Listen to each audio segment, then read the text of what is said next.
the Mercury Theatre on the air.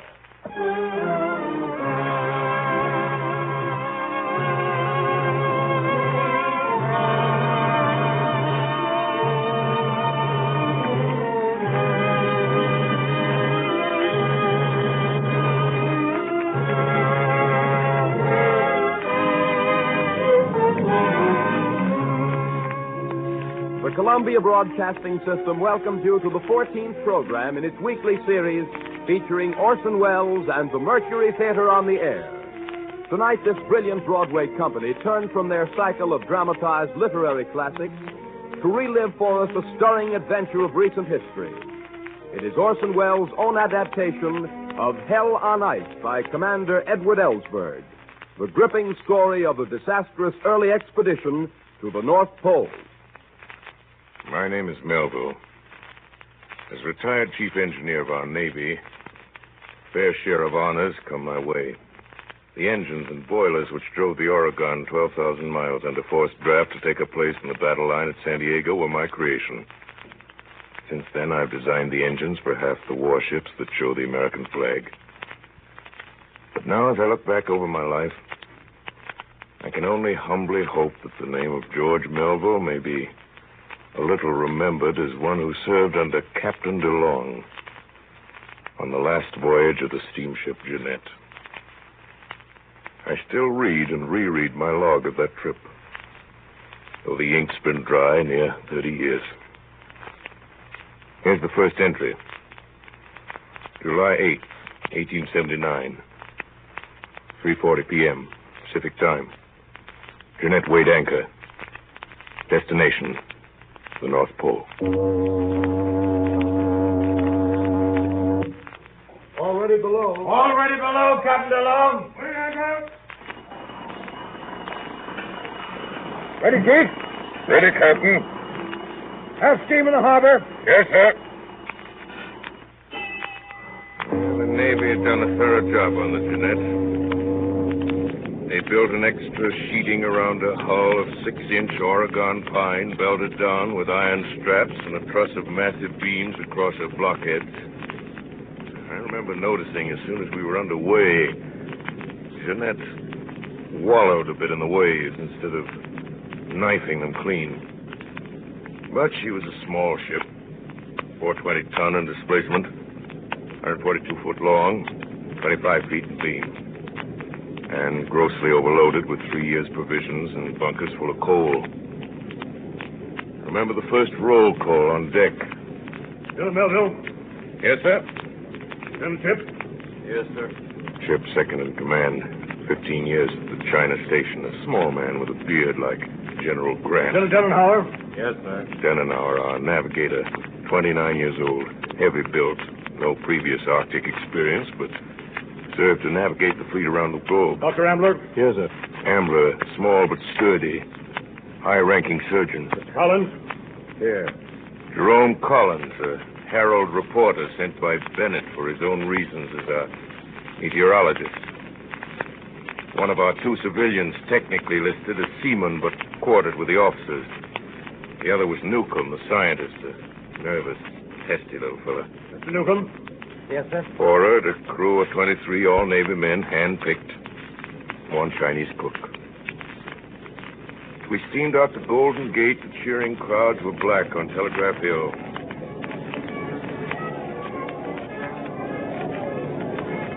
Mr. Melville, the captain wants to see you on the bridge, sir. All right. I'll never forget seeing him on the bridge together. George Washington DeLong. A scholarly appearing man with glasses. Commander of naval vessels for 20 years on the 7 seas. And by his side, with her pretty head flung back, Emma DeLong. Chief, I want you to meet Mrs. DeLong before she deserts her husband. How do you do? Glad to meet you, ma'am. Mr. Melville, tell me, what do you think of a husband who'd rather go off to the North Pole than stay home with his wife? Being a bachelor, don't know if I can say, Mrs. DeLong. Now, Emma, the chief will think you really don't want me to go. And now, George, something I have for you. No, stay here, Mr. Melville. I want you to be a witness. The silk flag. Mm-hmm. I want you to unfurl it at the point farthest north. The point farthest north. The North Star, George. I'll watch it, and we'll be looking at the same thing. Things equal to the same thing. Remember your geometry, Captain. I'll remember. Well? Chief, take care of him. And good luck. You sure will. I'll ride over to the yacht with you.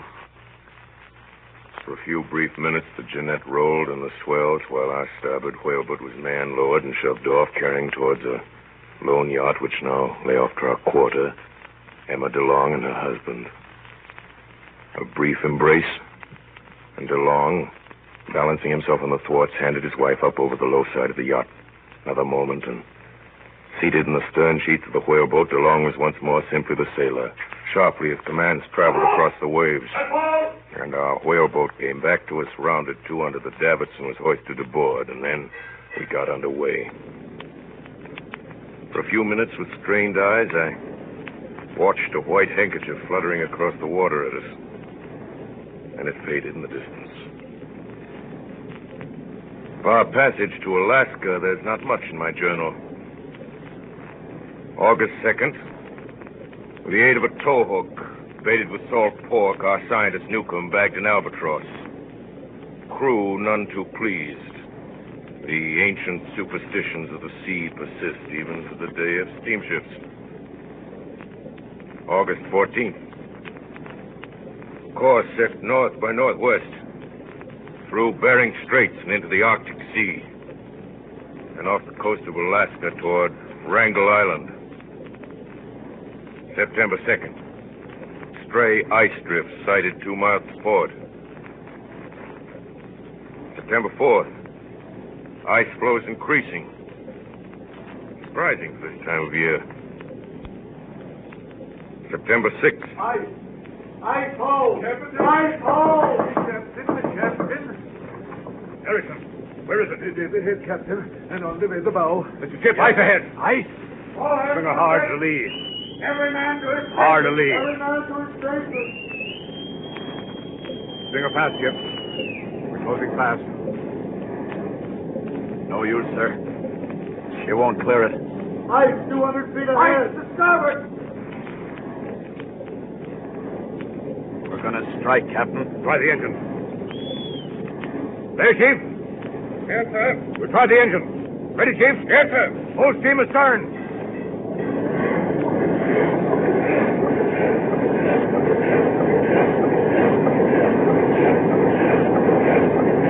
No use, Captain. She's on us.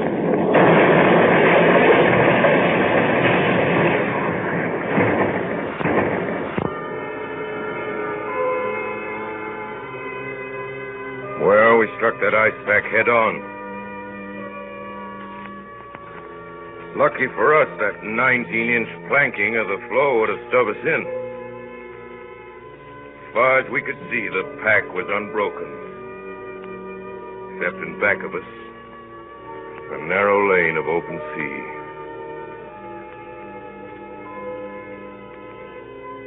Supper that night was a somber meal. Here was ice only 240 miles north of Siberia, latitude 71 degrees, 30 minutes, where it had no business to be at this time of the year. Finally, the captain, chewing earnestly away on his mutton, broke a silence that was almost as solid as the ice pack. Well, Mr. Chip, do you think by morning we'll find a lead through this ice to Wrangel Island? No, Captain. We won't. Seem pretty certain, Mr. Chip. And what's more, while God's given you a chance, I'd back the Jeanette into that little hole astern and head out of this ice pack to open water before the bottom drops out of the thermometer and we're frozen in. What do the rest of you think? Delanower, what do you think? You're a navigator. I think that Chinese cook's coffee is even worse than usual, sir. All water and no coffee beans. What do you say, Chief? And maybe our Sam's saving coffee, in case the ice pack holds. Collins here seems to be able to drink his. What I drink is my own affair. Oh, don't take it so hard, Collins. Hey, our Sam. Doctor? Our Sam, you call this coffee? It tastes like the Arctic Ocean. All same water make coffee? Scoop up in pails? I thought so. Doctor, how about that? Salt water coffee. You can't use salt water, Sam. You've got to distill it. Or we'll all be done with the scurvy before we're off this ice. We're not on it yet, Doc. A heavy gale would break up this pack. And break the Jeanette along with it. Well, what better can we do, Mr. Chip? We can back out this lane and then head east. A whaler will stay in open water further north than this on the Alaska side. No use, pilot. We're not whaling and we'll not go east. We're heading for Wrangel Island. And it's our only chance to make the pull. More coffee, anybody? Next morning, it was too late. During the night, the temperature fell to 23 below. Young ice forming over the open patches of water cemented together the old pack with the Jeanette stranded in the middle. At noon, we were ordered to the captain's quarters. Gentlemen, it looks bad. Tied up in the ice before summer's over. We've got to break loose. Chief, how long will it take to get steam up?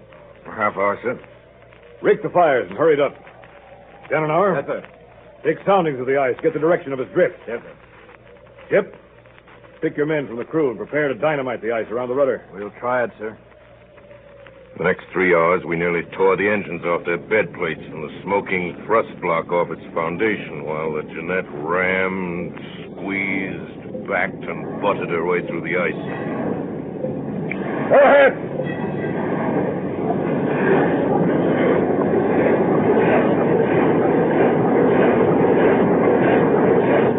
Turn!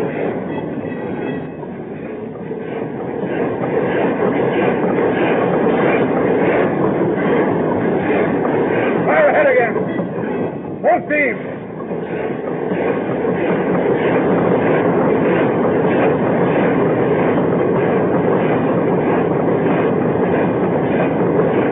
How are you, Keith? Taking a terrific beating we can't pass through. What a speed! I suppose the spang fires down St. Cole, eh, brother? No, Keith. We won't bank this time. Let your fires die out. Save every pound of coal you can. If the chance comes to move, I'll give you ample time to get up steam. That night, the temperature dropped again. I have before me Chip's entry, which I copied in my journal. September 6, 1879. Temperature 17 degrees. Ice frozen 3 to 7 feet. Drift south by southeast. Starboard list of 9 degrees. Next day, with broken ice piling up all along our side, the captain gave the order to unship the rudder. So the end of the first week found us a rudderless ship, drifting with the ice pack.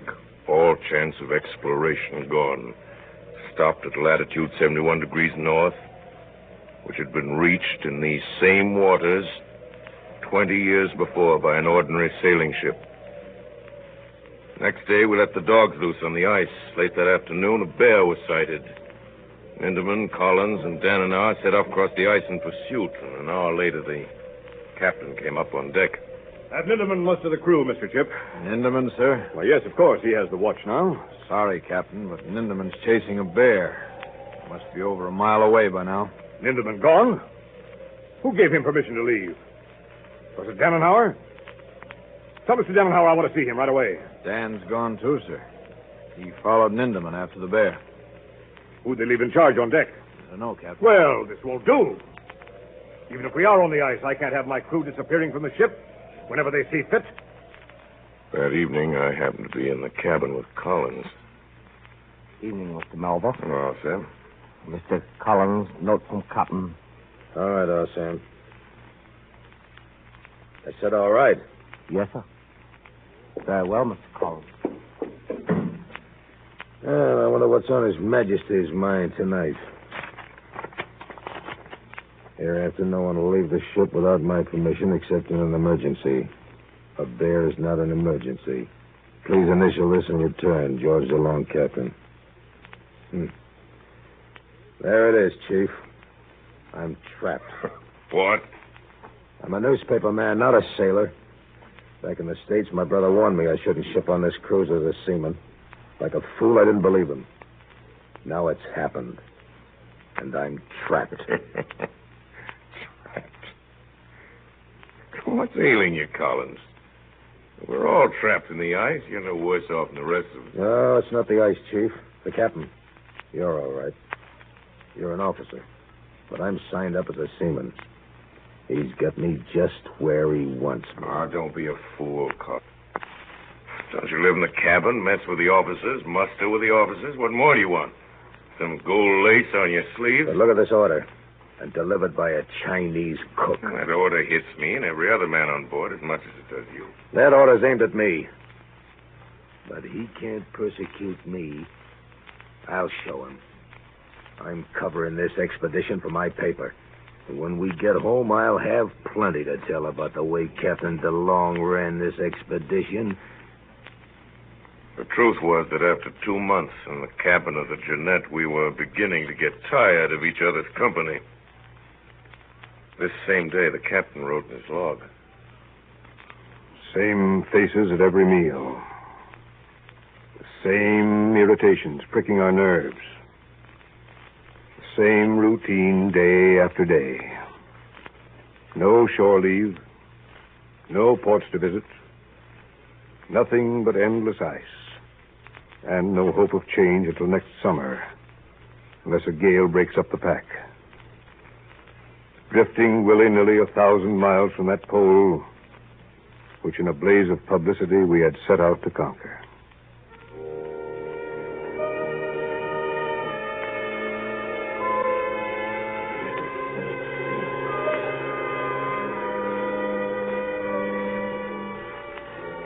September passed, and the gales we had hoped for failed to materialize. October came and went. Breaking the ice! Breaking the ice! Oh, Mr. Chip, where's the captain? Oh, Captain! Captain DeLong! Yes, what is it? What's up, Collins? The crack in the ice. Look, you can see it from here. My instruments. Look, Captain, it's spreading. Yes. Getting wider. Chip, take some of the men and help Collins salvage his instruments. Quick, before it's too late. Quick! Down there. 400 feet astern. Hurry. By the time we went to bed, it opened up leads of water all around us that looked like veins of ink in that vast white field. Didn't get much sleep. Hardly had the mid-watch ended when through an open canal scarcely 100 yards away, huge ice cliffs as high as 3-story buildings were bearing down on our ship. Ready to abandon ship? Yep. Turn to with all hands to unload the dinghy. Yes, sir. Provision. Lend a hand, Pete. Yes, sir. Collins, fetch your instruments. Yes. Dan, my log and the record. Yes, sir. Nearer crept that mass of shrieking ice. Our starboard deck arched up like a cat's back under the strain. Pitch and oakum were squeezed like syrup out of the Jeanette seams. 100 feet away, Captain. 75! 65!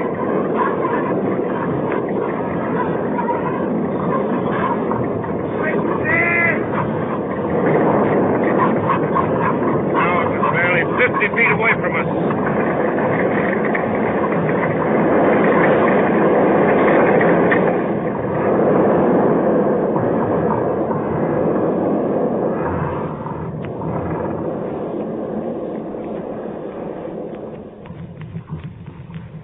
But the blow never came.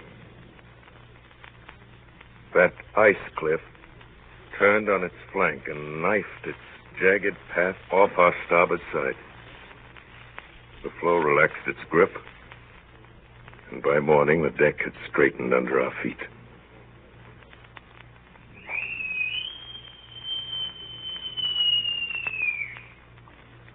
right, everybody.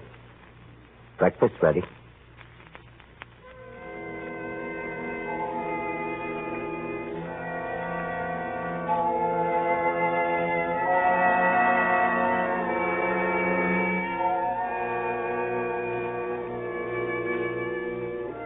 And then began our unchanging round of dreary days. Day and night were now the same. The perpetual dusk of Arctic winter.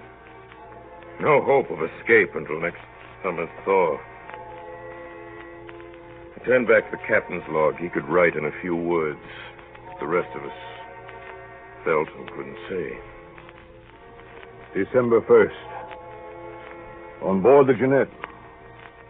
By now, we've told all our stories, read all our books, played all our games. We awake to the same faces, the same dogs, the same ice. We take the same exercise, make the same calculations of the drift, eat the same food, and return each night to the same beds, with the conviction that tomorrow will be the same as today. In my own diary, I find a different entry, December 24th, our first Christmas Eve on the ice. We gathered in the wardroom, a glum group, if ever there was one. Chip with a bad cold, Denenow with a black patch over his eye, the ice glare had infected Surgeon Ambler, tired out from nursing sick officers and crew, Newcomb, more silent than ever, and the captain and myself. Only Collins' chair was empty as usual. He'd eaten and left us as soon as he could. Half hour passed, mostly in silence. Hey, what kind of a Christmas celebration do you call this? I never saw so many grouches at one table in my life. How about some mistletoe over the rigging? I might catch an Arctic mermaid like Ninky caught this albatross. Newcomb's my name. So it is. Excuse me. Ninky'd have her all stuffed before any of the rest of us could get to her. Lay off, will you, Danana? I don't think that's funny. Can't you take a little fun, Newcomb, even on Christmas? As your doctor, I prescribe a broad smile. Say 3 times a day before meals. I'll smile when there's anything to smile about, Doctor. Well, what about this? Holy mackerel, Irish whiskey. Hand it over, Chief. First the captain. Well, thanks, Chief. And Dr. Ambler. Thanks. Yeah. Here, I'll pour my own. Careful, Danenow. You've only got one good eye. I can always see well enough for this. Hey, that's enough, Dan. They're going to save some for the crew, you know. Well, Newcomb, how about you? What's it like? Is it good whiskey? Give Ninky a written guarantee, Chief. Newcomb's my name. I'd give you another if I'd have been your old man. Don't waste any of that stuff on him, Chief. Take your whiskey and go to the devil. Well, that's a nice Christmas thought. Yeah. Well, let's forget him. Can't help it, I guess. Say, how about a toast? If anyone proposes James Gordon Bennett, I'll follow Ninky. Chip's got one. I can see it fizzing. Yes, I have. I propose a toast to Emma DeLong. Thank you, Chip. I couldn't say it, but I was thinking that, too. Emma DeLong. Emma DeLong. Well, now, gentlemen, I have a toast. To the Jeanette. And next summer, her safe passage to the pole. Well, Jeanette and that. Jeanette. January 5th, temperature 57 below zero. Drift still to the southeast. Sun appeared for the first time since November. Today, Doc Ambler had to operate on Danenau's eye. He has to sit in the cabin without a crack of light. We take turns talking to him. speak of next summer. The breakup of the ice. He likes to talk about that. February 1st. More trouble.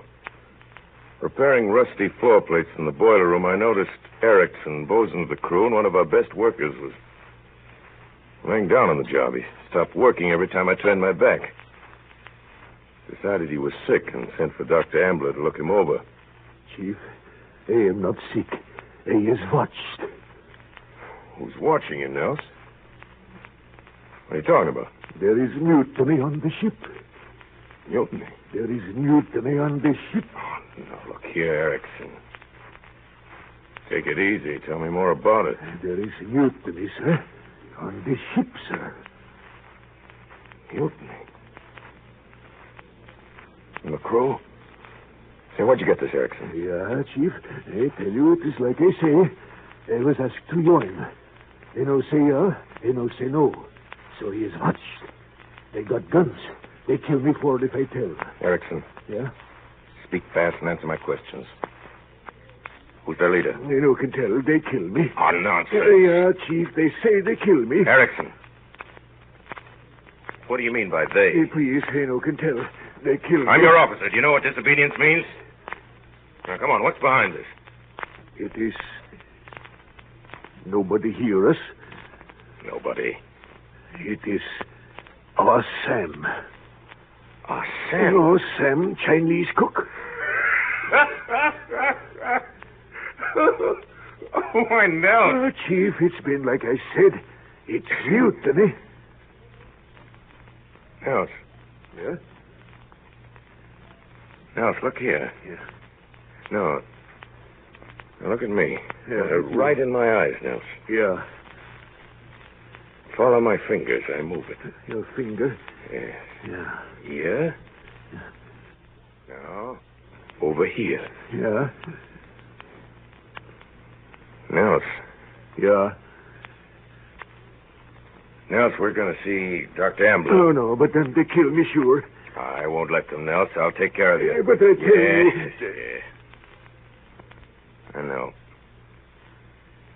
I know. Take my hand, Nels. That's it. Yeah. That's a good fellow. Now, come along. January 6th. 4 months on the ice. Part of the crew sick. A blinded officer. Now a seaman gone mad. What will this ice do to us before this winter's over?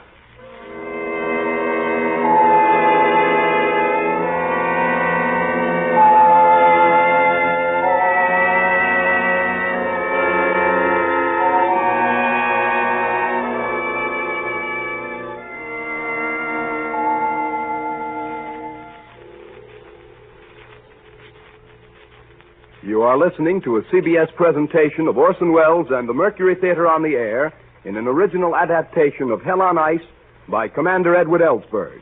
We pause a moment for station identification. This is the Columbia Broadcasting System.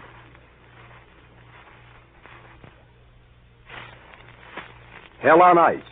Commander Ellsberg's account of the disastrous polar expedition of the Jeannette, relived by Orson Welles and the Mercury Theatre on the Air. On February 25th, after 6 months in the ice, the Jeannette's position was 74 degrees 11 minutes north. We were still drifting, waiting for the thaw to free us. March 5th, first glimpse of sunshine. 3 minutes of bleak twilight, then darkness again. March 30th, temperature rising. Noon reading 5 above zero. Ice still 14 feet thick.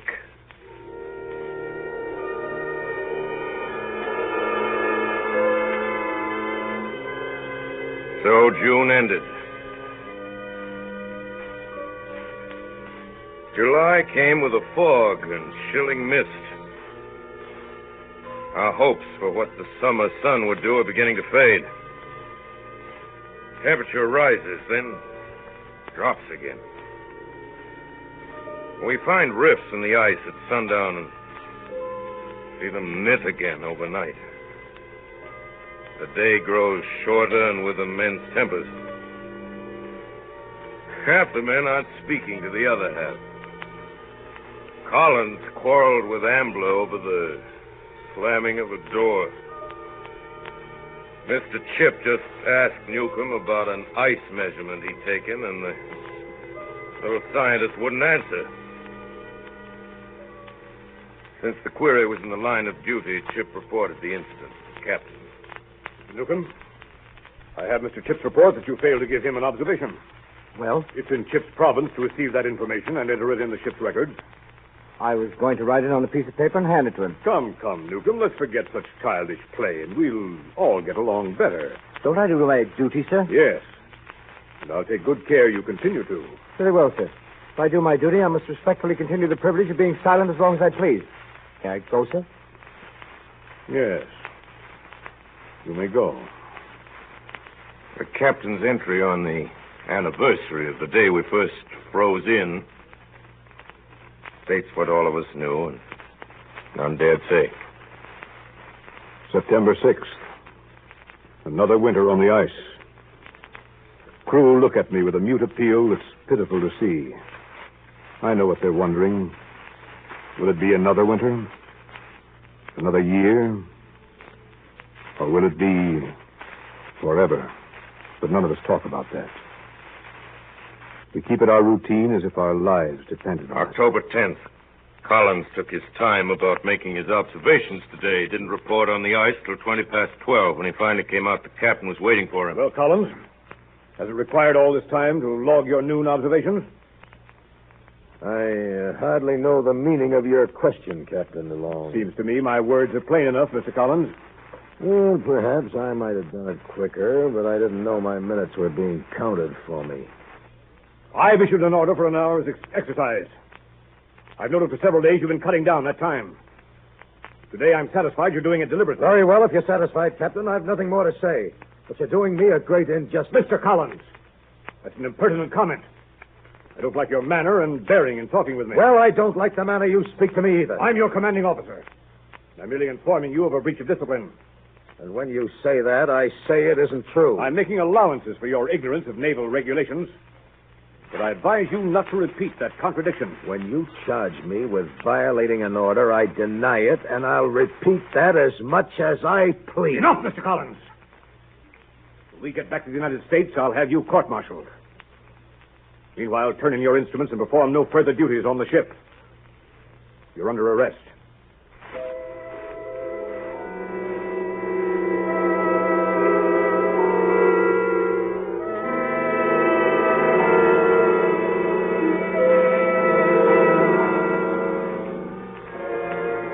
That second winter, the temperature reached 59 below. Scurvy set in. 8 men down with frostbite.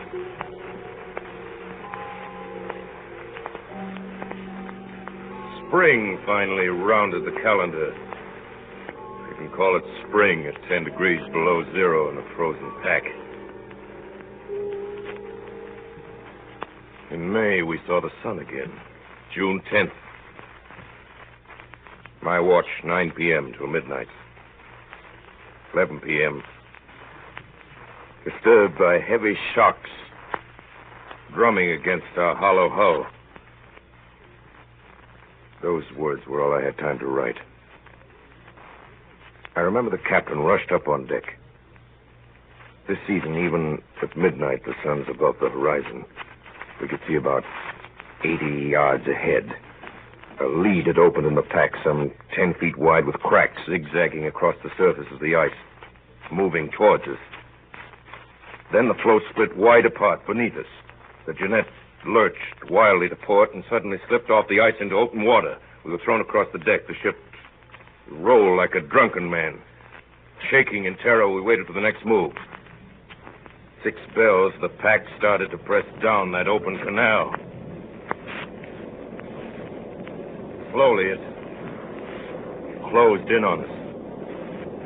Mostly flat floes this time, but thick and jagged.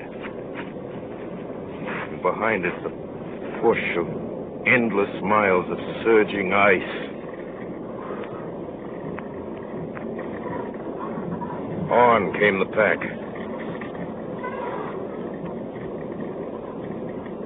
No turning off this time. The ice reached our sides, started to squeeze. We're thinking, Captain. Ice is coming through the side. What's that? Ice in the hold? Pipe down, Chip. Leach, you're an experienced seaman. Make your report to me as if you were one. Seams are opening below, sir. The sides will give way. It's only a question of minutes. Very well. Come with me, Chief. We started for the hatchway. At that instant, the ice got its teeth in her hull and snapped to splinters. All hands! Hasten for abandoned ship! Yes, sir. Ship, lower boat. Yes, sir. Erickson, and the David. Quartermaster, Lee. Yes, sir. Unload provisions. All you can stay.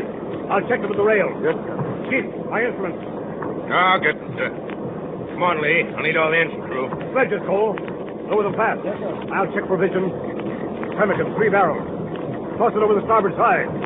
Watch out below. What's the list, Chip? Here's 30 degrees. Watch your footing, man. Careful there with Dannenhauer. See he doesn't fall, Doc. Yes, Chip. Lower him in the boat. Dan, keep your eyes closed. Here, Iverson, you too. Hold on. Dougal! What are you doing with those stuffed birds? I've only brought some of them. Lower away, boys. Over the side. Filling fast, skipper. Better jump for it, hadn't we? Abandon ship, men. Over the side. Over the side.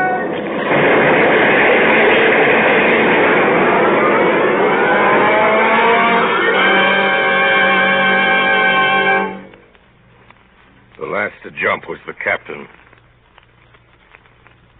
Scattered over the ice like flies, we watched the doomed Jeanette. She lay far over on her beam's end. The smokestack broke off at its base. A crumbled deck bulged upwards. She slowly rose upright over the pack. Her black hull began to slide down through the crack. Her yards banging down on the ice, stripped from the masts.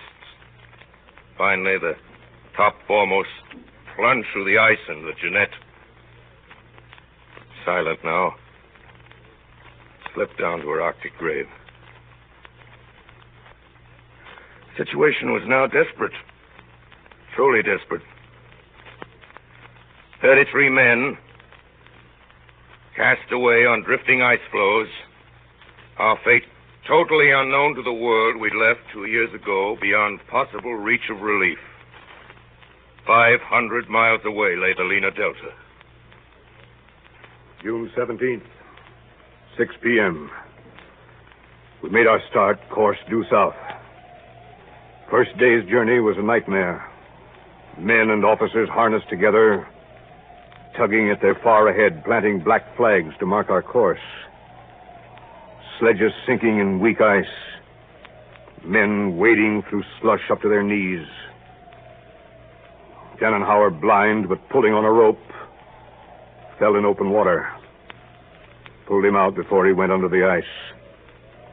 Lee and Erickson collapsed in their harness. One sledge used for dragging the sick. Chip, all in, tried to fling himself from the hospital sledge to save us weight, but we strapped him in. Chip cried like a baby at adding to our burden. Unloaded and ferried over open water. Dogs drowned as cutter overturned. Only saved Snoozer, my favorite. By morning, reached our 2-mile flag. Tried to get some sleep. On again at evening when the ice firmer. June 23rd. At dawn, the first sledge reached Ambler's 12-mile flag. The men stumbled into camp and lay exhausted on the ice, temperature 34 below. The captain called me into his tent. Well, Chief, what do you think? Hardly enough food to last 60 days, Captain. We've only made 12 miles in 7 days. See how that leaves. Don't say it. There's something else I think you ought to know. With Dan and Chip knocked out, you're the only officer left I can confide in outside of Ambler. He's got his hands full with the sick. That doesn't sound like good news. Well, shoot, brother. In 6 days, we've made 12 miles south. Right? We're just about, sir. Well, we're 20 miles further north tonight than the day we started. What? Oh, wait, Captain. Let me get this straight. You say we're north of where the Jeanette sank? 20 miles. The northwest drift's got us in tow. Are you sure? You saw me shooting the sun, 2 meridian, altitude, and a couple of Sumner lines, and they all checked. I'm sorry I had to spill it, but some officer must know where we are, in case something happens to me. Sure, Captain. Sure, I'm trying to clip my breath, but I'm all right now. Don't tell anyone else. The men found out I couldn't get them to lay a hand on another sled. Yeah. They just sit here and wait to die. Got a plan, Captain. What is it? Yeah. Look at this map. Back here's where the Jeanette sank. And here's where we are today. That's right. 77 degrees, 43 minutes north. We're walking against the drift, and the pack's moving faster than we are. I'm changing our course from south to southwest. That way, we've got a chance of reaching the edge. 1 chance in 100. The one we've got to take. How about rations? They'll never hold out. We'll have to stretch them. Now, how thin can you cut them? You're working the men, and that's for you to decide. Well, Skipper, cut a third off. That'll last 90 days instead of 60. I'm willing to try. I knew I could count on you, Chief. I always can. And now, Chief, you're to be my witness at a little ceremony, remember? A flag. Mrs. DeLong's flag. Yeah, that's so. The point farthest north. We'll hope this is it. Hold the other end, Chief. We'll unfurl it for Emma. I think she knew, Chief. Sure, Captain. The North Star. She's right over our head. Things equal to the same thing. She'll be glad. Now, let's fold it up now so nobody will know that we had it out. Else they might guess the reason. Got any tobacco left, Captain? I can stand a pipe full. I don't feel like supper. Or is it breakfast? Hand your pipe over. I'll fill it up. Thanks, brother. Chief, this is a grand country to learn patience in.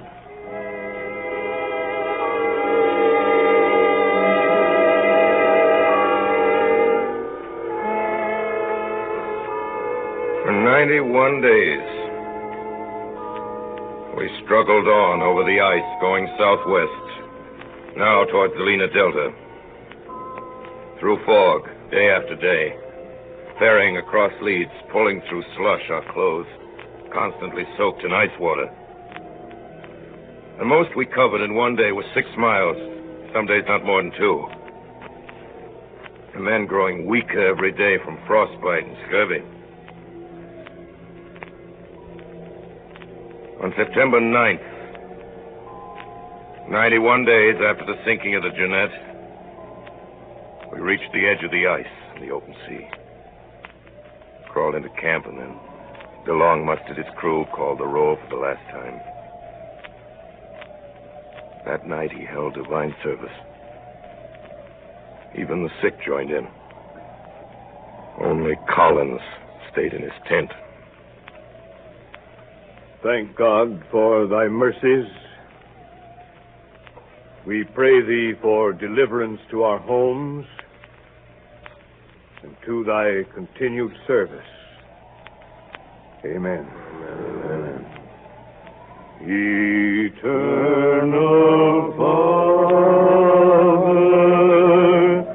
strong to save, whose arm hath bound the restless wave, who bids the mighty ocean beat, his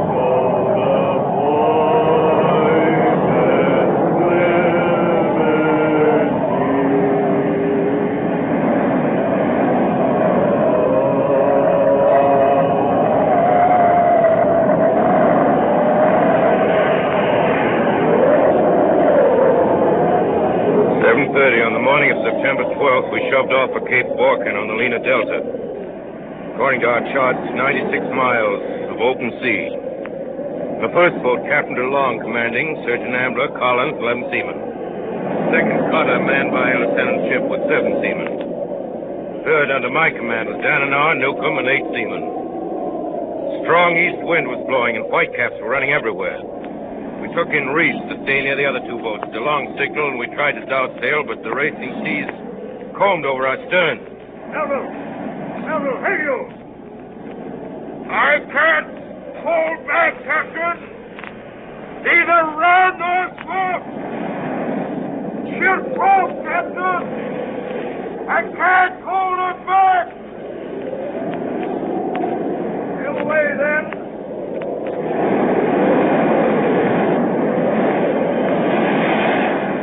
By evening, the sea was running mountainous. Our little boat rose dizzily to every crest, plunged down in the trough as the wave rolled by.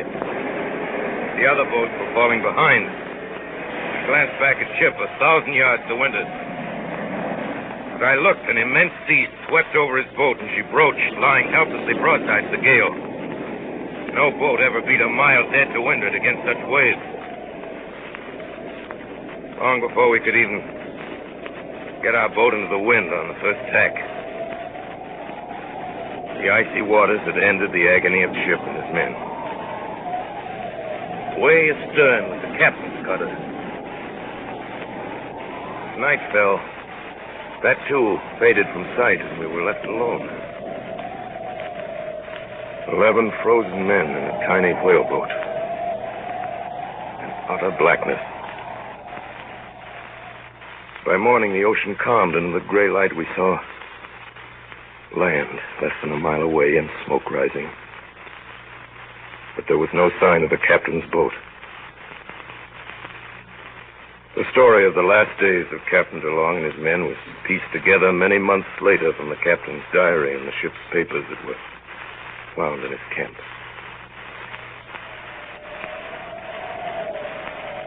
"135th day, around October 1st. This morning reached Lena Delta. Boat overturned in shallows. All stores lost. Only chance is to make Kumak Cirque, 95 miles south by my chart. Doctor says some of the men can't walk even a mile. They'll have to. Tonight ate the last of the pemmican. 136th day. Erickson dropped in his tracks. Both feet frozen. Flesh falling off in his boots. We cut him some crutches out of driftwood. Let me stay, Captain. Don't move me. My legs is killing me. Oh, crutches no use. They want only die quick. Get up, Erickson. You think I'm going to leave you?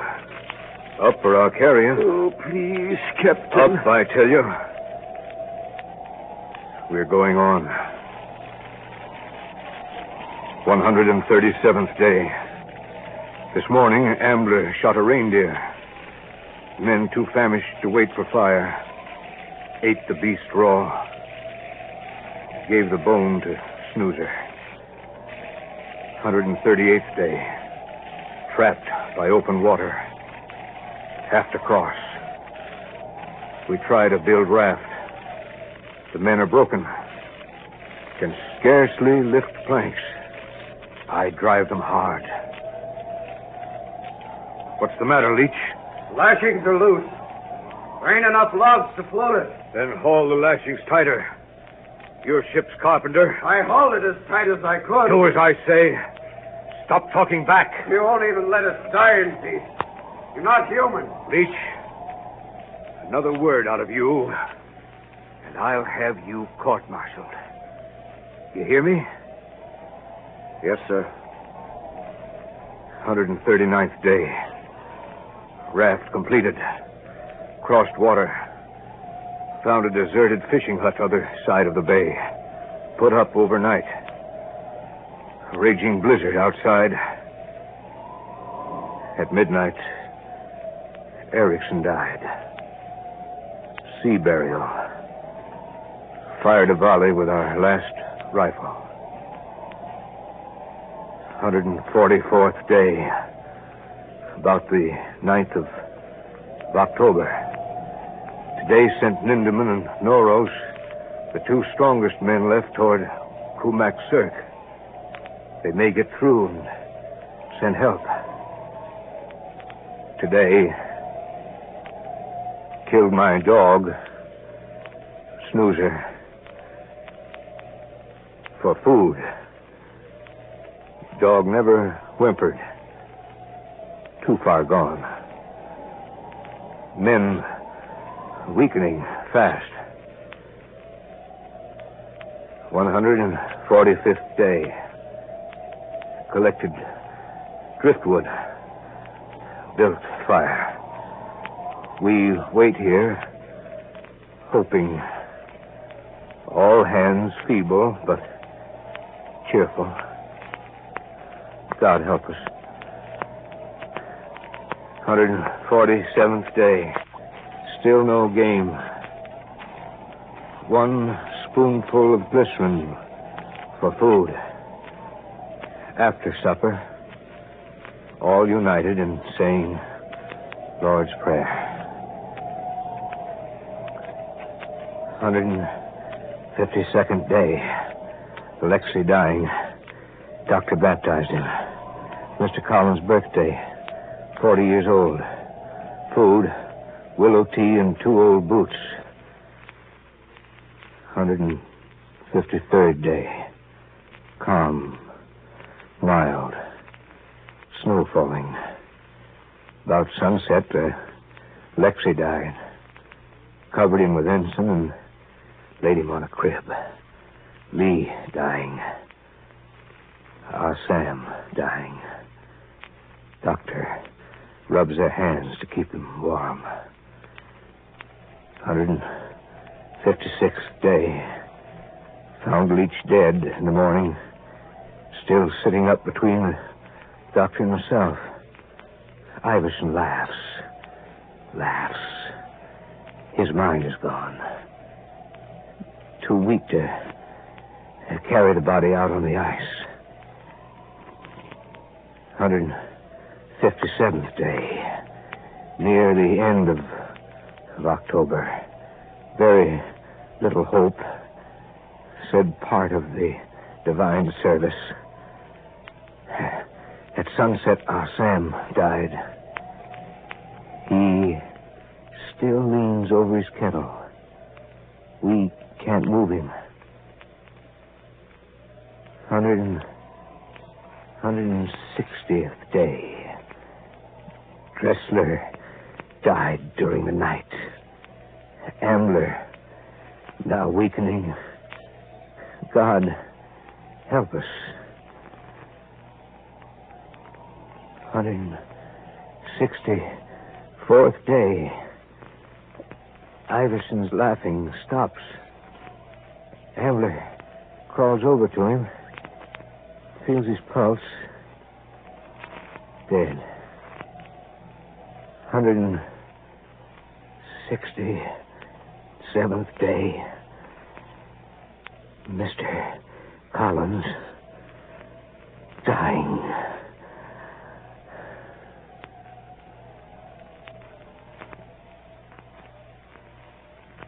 Mr. Collins dying. The captain's last entry in that fateful book.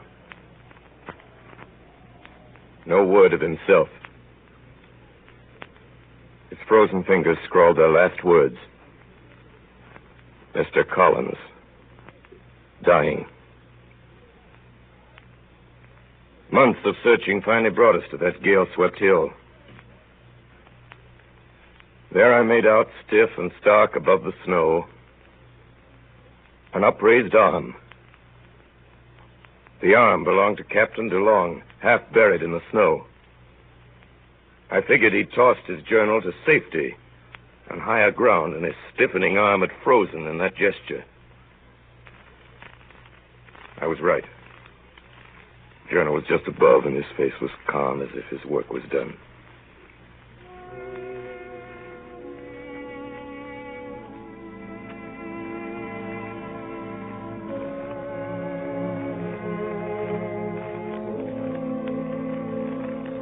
Atop a rocky promontory, looking to the north, towering 400 feet above the great bay of the Lena Delta and far beyond the reach of any possible flood,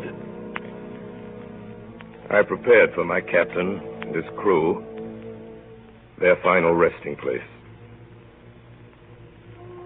Above that rocky cairn, I raised a massive cross, 25 feet high, hewn from a driftwood spar salvaged from the bay below. And on the spreading arms of that cross, I cut the names of those who were to rest beneath it. Then, when all was ready, on April 6th, 1882, on that gale-swept mountain over the Lena, we buried them. We lifted the thin bodies from the sledges, tenderly laid them out on a bed of snow inside the tomb. Captain DeLong at one end, the others in order of rank. Surgeon Ambler, Mr. Collins, Lee, Cack, Gortz, Boyd, Iverson, Dressler, and last at the other end, our Sam. And then, sorrowfully sealing up the cairn, we left them to their rest. Among the Siberian snows looking out over the Lena's great bay at that desolate cape below, which had witnessed their last agony, and northward across that polar sea which he had valiantly given his life to conquer, DeLong and his men of the Jeannette lay at last beneath a huge cross on the rocky cairn, with the fierce Arctic glares they had so often bravely faced, and the winds mournfully wailing their eternal dirge.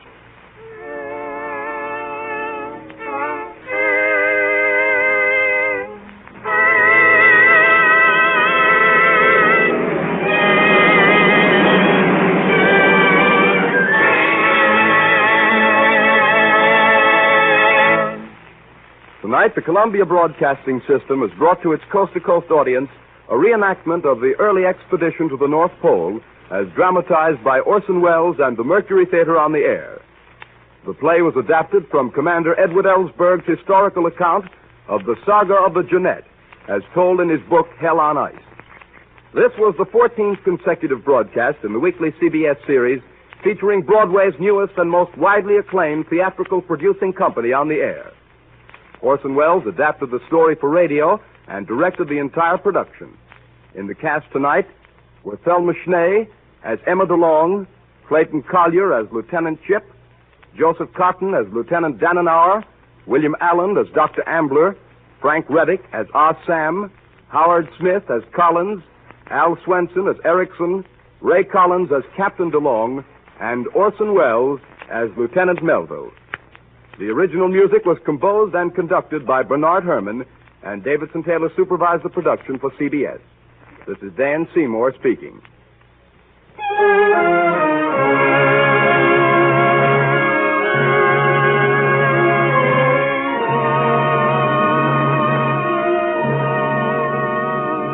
Next week at this same hour, 8 to 9 p.m. Eastern Standard Time, we invite you to listen to the 15th of the weekly performances by Orson Welles and the Mercury Theatre on the air.